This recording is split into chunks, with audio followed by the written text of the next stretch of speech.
ఇవ్వాలి ఇవ్వాళైనా మీరు ఏది అది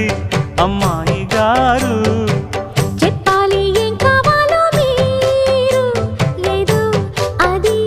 అబ్బాయి గారు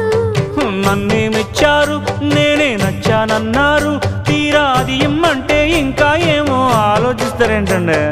చాలే నీ తీరు ఇన్నాళ్ళేమనుకుంటారు అయినా అడిగేదానికి ఉందా లేదా ఏదో పేరు ఆ మాట నా నోట ఈ పూట వినిపించనా and I want a kiss from you.